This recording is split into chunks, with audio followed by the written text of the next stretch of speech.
Tuan-tuan dan puan semua, dengan angka 148 telah membuktikan keabsahan Perdana Menteri hari ini dan beliau kekal sebagai Perdana Menteri. Datuk Seri Anwar Ibrahim kekal teguh berdiri kuat sebagai Perdana Menteri Malaysia ke-10. Saya sangat respect dengan tindakan Datuk Seri Anwar Ibrahim untuk mengadakan usul undi percaya. Walaupun beberapa suara-suara sumbang yang mengatakan Datuk Seri Anwar Ibrahim sangat berani tetapi tidak berfikir sebab mengadakan usul undi percaya begitu awal. Selepas dakwaan daripada Muhyiddin Yassin, setelah Datuk Seri Anwar Ibrahim mengangkat sumpah, Muhyiddin Yassin, pengurus CPN, mempertikaikan keabsahan beliau dan meminta bukti, dan akhirnya sudah terbukti usul percaya itu telah membuktikan kemenangan, telah membuktikan status Anwar sebagai Perdana Menteri ke-10 itu memang sah. Jadi tuan-tuan dan puan semua, usul percaya yang lulus dengan undian suara, keabsahan Anwar sebagai Perdana Menteri terbukti. Inilah yang dinantikan rakyat. Usul undi percaya terhadap Perdana Menteri Anwar Ibrahim lulus dengan undian suara petang kemarin. Dan keputusan ini dicapai setelah Speaker Johari Abdul tidak mengadakan undian belah bahagi. Dengan keputusan ini, Anwar kekal sebagai Perdana Menteri kira-kira 3 minggu lepas selepas mengangkat sumpah jawatan, selepas membentuk kerajaan perpaduan dengan BN dan parti-parti dari Sabah dan juga Sarawak. Melalui undian suara, anggota parlimen perlu berkata setuju atau tidak bersetuju terhadap sesuatu usul.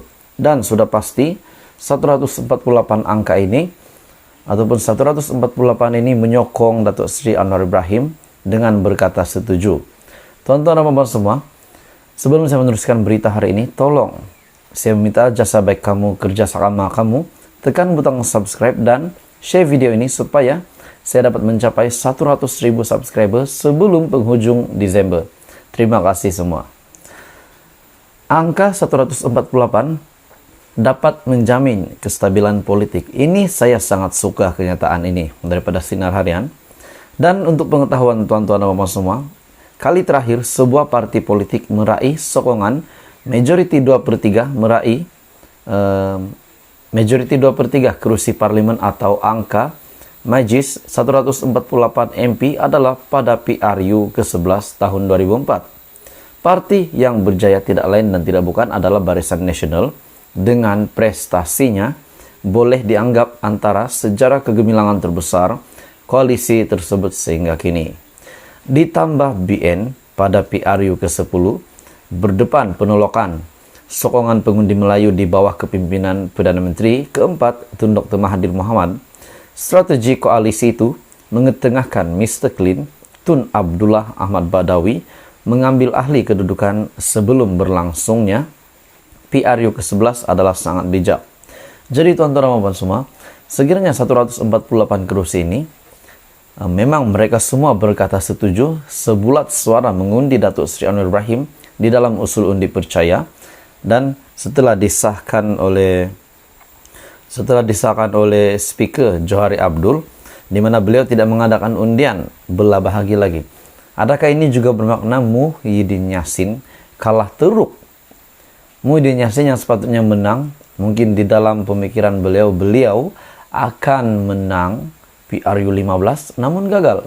Adakah beberapa kerusi yang mungkin PN kalah tipis dengan BN, dengan GPS, dengan JRS, dengan Warisan, dan beberapa lagi parti lain ataupun calon lain yang telah mengalahkan PN. Adakah ini juga boleh diiktiraf kerusi PN hilang?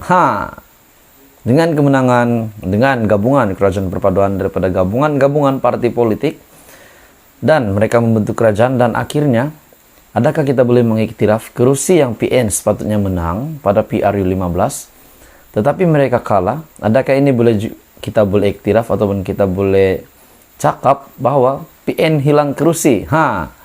Hilang kerusi dan tidak dapat membentuk kerajaan.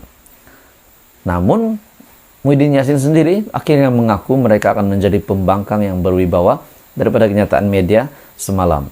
Jadi tuan-tuan dan puan semua, apa komen Anda berita hari ini? angka 148 akan mencapai kestabilan politik. Saya sangat setuju.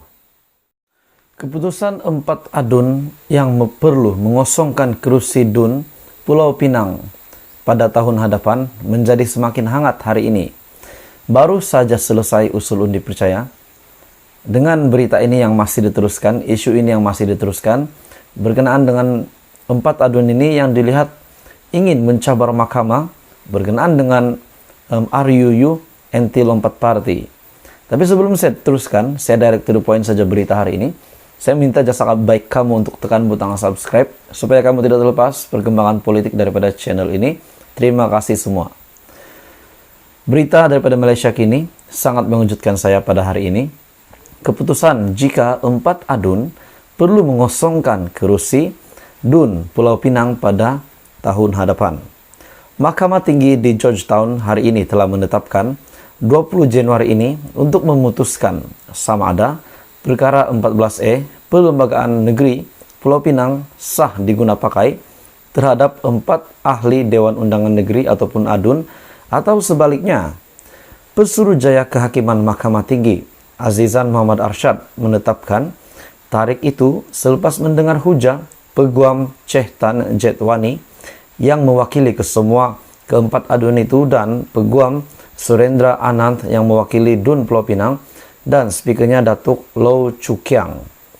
Setelah mendengar hujahan daripada kedua-dua pihak, saya telah menetapkan 20 Januari ini untuk membuat keputusan. Namun, kedua-dua pihak berhak untuk menghubungi saya untuk buat penambahan dalam hujahan bertulis sebelum tarik keputusan. Jadi menurut pengetahuan kamu semua, pada Jumaat lepas, Ketua Hakim Negara Tun Tengku Maimun Tuan Mat menolak permohonan 4 adun ini ataupun 4 adun daripada Pulau Pinang untuk mendapatkan kebenaran bagi mencabar DUN itu daripada meluluskan usul undang-undang anti lompat parti pada tahun 2020. 4 adun itu ialah Zulkifli Ibrahim daripada Sungai Aceh, Afif Bahardin dari Seberang Jaya, Khalik Mehtab Muhammad Ishak dari Bertam, dan Zulkifli Muhammad Lazim dari Teluk Bahang telah memfailkan writ saman terhadap DUN Pulau Pinang dan juga speakernya bagi mencabar usul yang dibentang pada tahun 2020 bulan Oktober agar mereka mengusongkan kerusi mereka masing-masing dan PRK diadakan. Beliau juga berkata ketika PRU ke-14 pada tahun 2018, Pakatan Harapan gabungan yang diwakili oleh 4 adun itu juga tidak berdaftar sebagai parti politik. Namun Surendra berhujah bahwa Mahkamah Persekutuan telah memutuskan DUN berhak menggubal undang-undang bagi menentukan kelayakan ahlinya. Mahkamah Persekutuan juga memutuskan perkara 14E Perlembagaan Negeri Pulau Pinang tidak terbatal kerana ianya selaras dengan perkara 10 dalam kurungan 1 dalam kurungan C Perlembagaan Persekutuan. Dan perkara 14E Perlembagaan Negeri Pulau Pinang menyatakan bahawa seorang adun hendaklah mengosongkan kerusinya jika telah dipilih sebagai calon parti politik, dan beliau meletakkan jawatan atau dipecat daripada parti atau telah dipilih selain sebagai calon parti politik menyertai parti politik lain. Jadi 4 adun ini nampaknya akan mendapat keputusan muktamad kepada mereka pada Januari hadapan, di mana menurut kenyataan hari ini Mahkamah Tinggi di Georgetown menetapkan 20 Januari untuk memutuskan sama ada perkara 14E Perlembagaan Negeri Pulau Pinang sah diguna pakai terhadap 4 ahli Dewan Undangan Negeri ADUN ataupun sebaliknya.